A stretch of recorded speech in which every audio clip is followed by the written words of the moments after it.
Annyeong guys! Gagawa tayo ngayon ng DIY na LED light signage. So nakikita ko to ngayon sa mga background ng mga live streamers sa YouTube, TikTok, Facebook. So gusto ko rin siya at gagawa tayo ng sarili natin na JP Jonatas. So come on, let's start!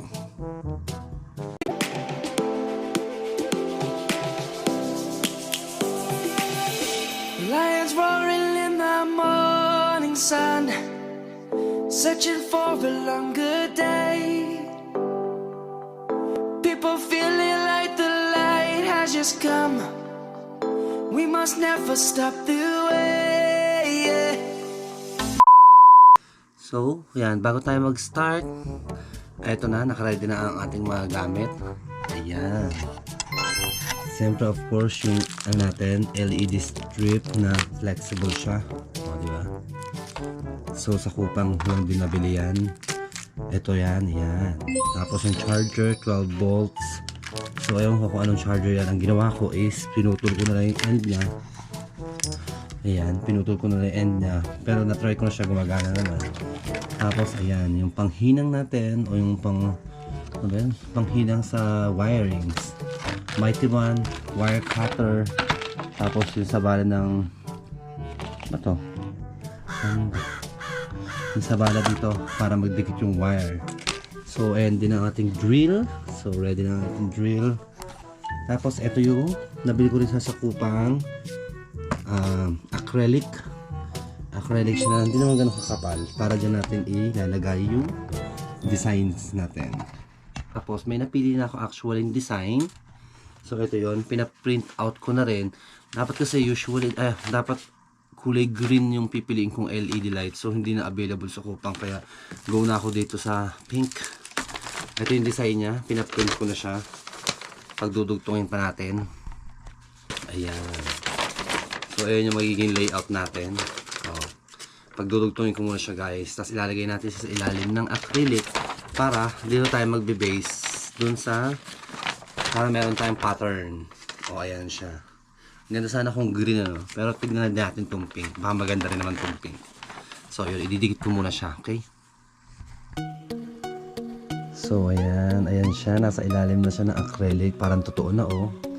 Diba? So, masyadong malaki yung acrylic natin. So, magkakat na lang tayo niyan. After. I think. So malaki sobre. Ang laki niya. Diba? Para umiilaw na siya. Perfect.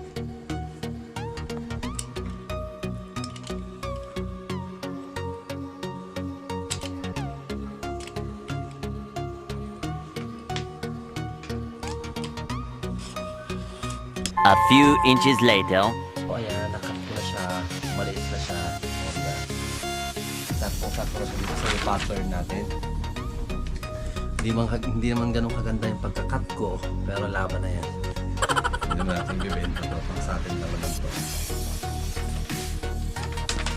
So mag-i-start tayo maglagay ng LED lights. So fix na rin ngayon yung pattern. I-tape ko yung pattern para hindi siya gumagalaw. Para tuloy-tuloy lang tayo dikit at magbutas mamaya para sa mga wirings at saka yung LED lights.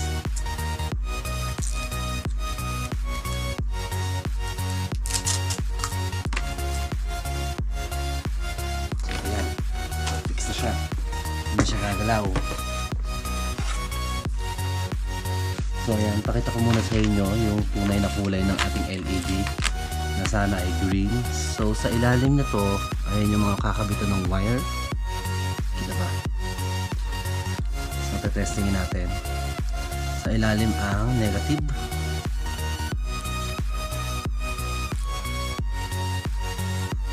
At sa ibabaw ang positive.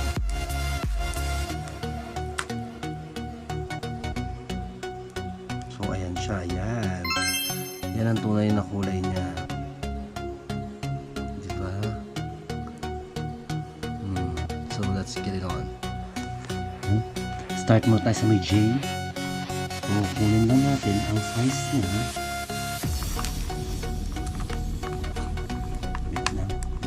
mag-start.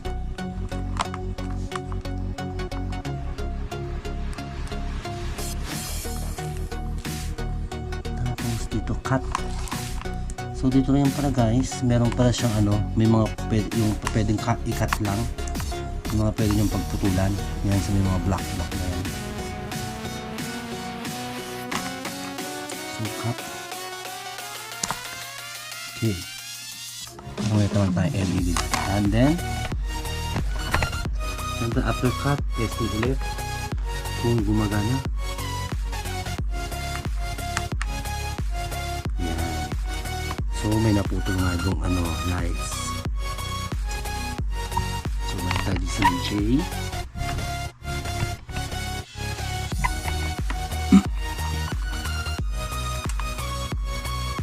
Akat natin siya para pag nagdikit yung sa may J, hindi obvious. O, diba?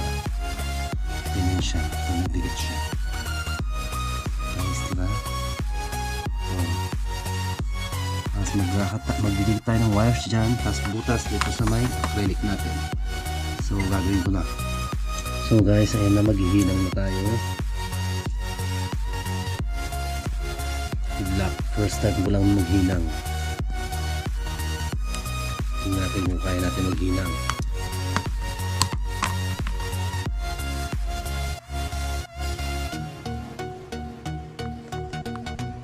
Parang di pa siya mainit na eh. Ayan, di marunong maghinang.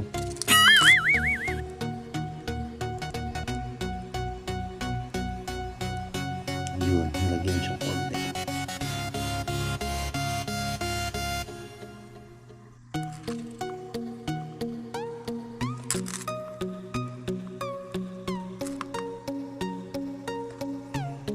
Nyo dahil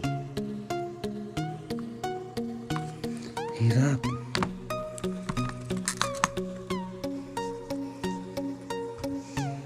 Mahirap pala maghinang.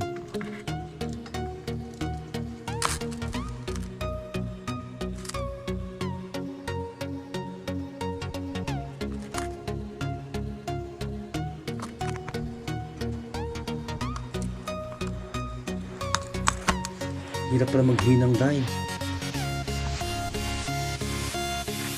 Oh, first attempt. Ang tsaka. Pero kaya na at least nadikit. Oh, diba? Ay. Hirap pala maghinang ha.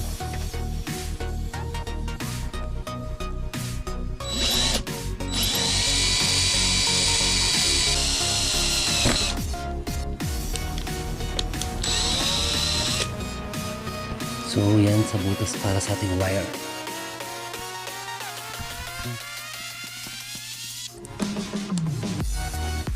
Kasya naman.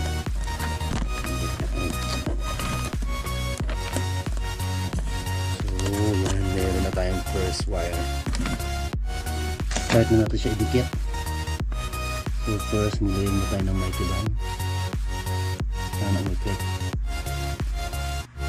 So dyan na muna.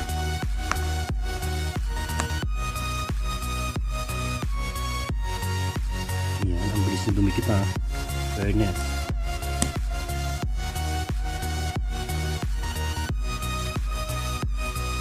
Oh, bilis. 5 seconds, dikit na agad. Ayan siya oh. Sobrang bilis na dumikit ng glue. Hindi natin nakuha yun dito sa may dulo. Dumikit na siya agad. Okay lang yan. J, 1J pa rin naman siya oh. Diba? Positive, negative. Yan.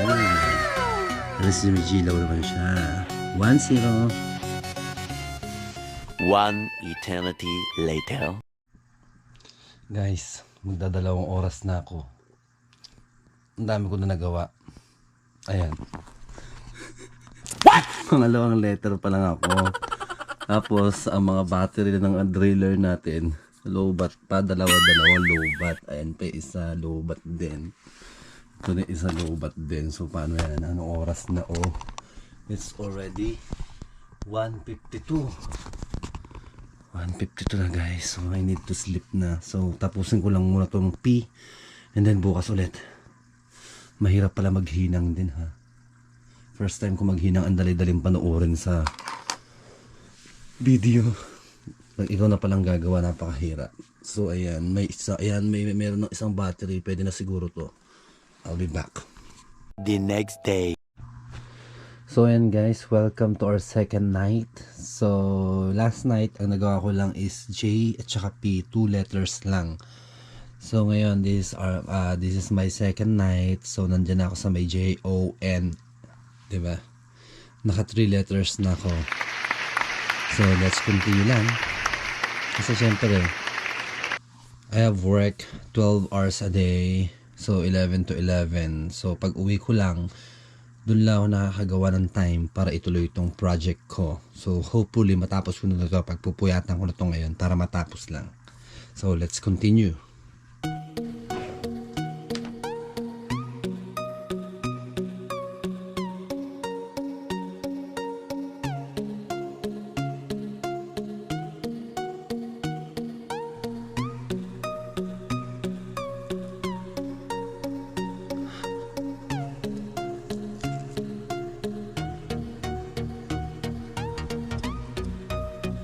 Let's try it if gagana. Ayan. So gumana, it means it works.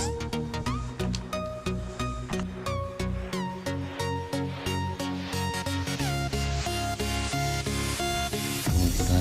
Ang bilis niya dumikit. Ilang seconds lang, nakadikit na agad siya.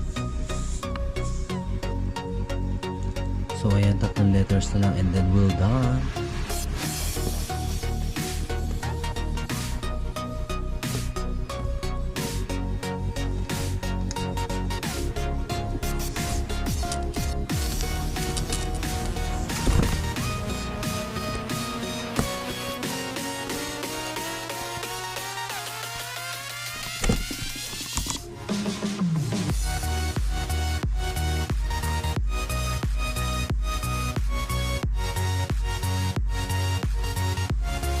Okay siya.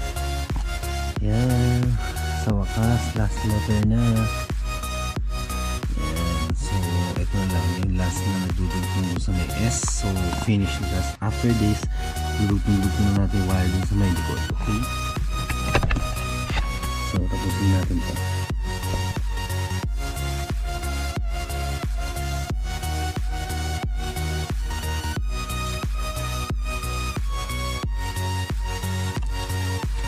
Ayan, finish na. Nadugtong na natin lahat ng letters. So, hindi masyadong perfect pero pwede na. Tapos, nabasag dito. Yung pagkakadrill ko kasi nadiin. Pero hindi na siguro makahalata yan. Pero na yan. So, ayan na siya. Finish na. So, tanggalin naman natin yung lining sa may likod. Kasi ito yung mga wire. So, tanggalin naman natin siya.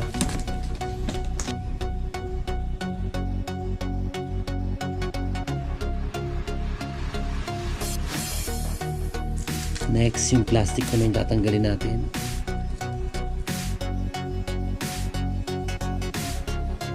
Ayan, super clear na siya. Kahit may basag. Kahit may basag, so laban na yan. Diba? Super clear na siya.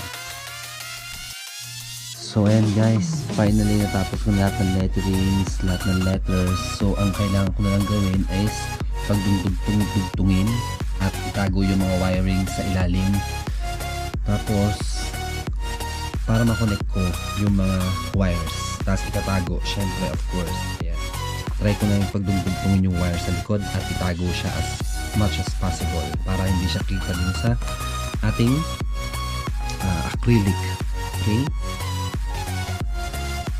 So ayan guys, natapos din ang pagkoconnect ng wire sa likod pero hindi pa siya maayos kasi hindi ko nakatago yung mga wire niya. Pero at least may ilaw na siya lahat. Ayan. So bukas ulit, let's continue.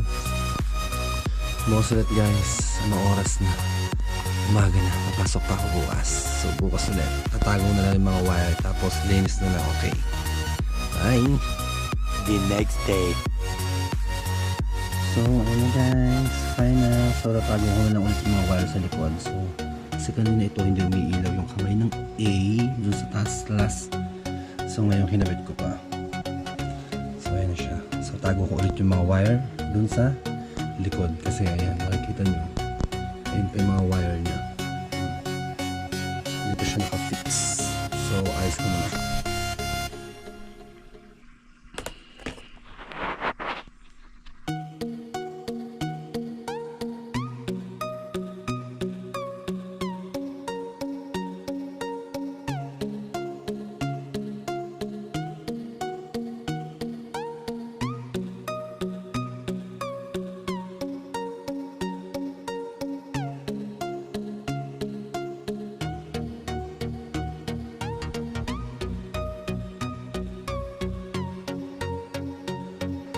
Naitago ko na yung mga wiring sa likod. So, okay na. Na-tape ko na rin. Nalagyan na natin ng electrical tape. So, ito na ang finished product.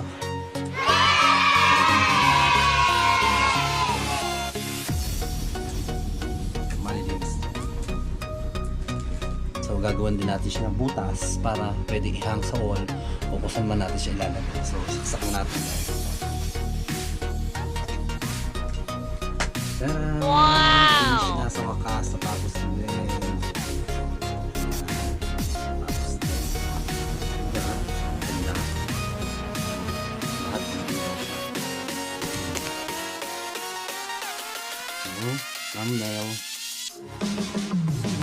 Yan guys. Bye! Sana may natutunan kayo.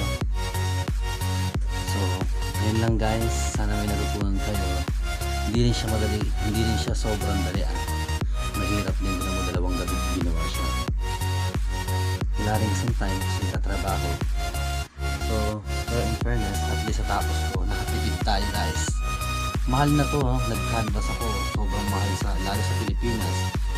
Pakabot na siya ng 5,000, wala pang shipping. So ito, nakatipid pa tayo, diba? Tapos, at least, proud tayo na tayo yung gumawa ng sarili natin. Sana nagustuhan nyo. Sa mga hindi pa please like, share, and comment. And then, pa-subscribe na rin ba guys.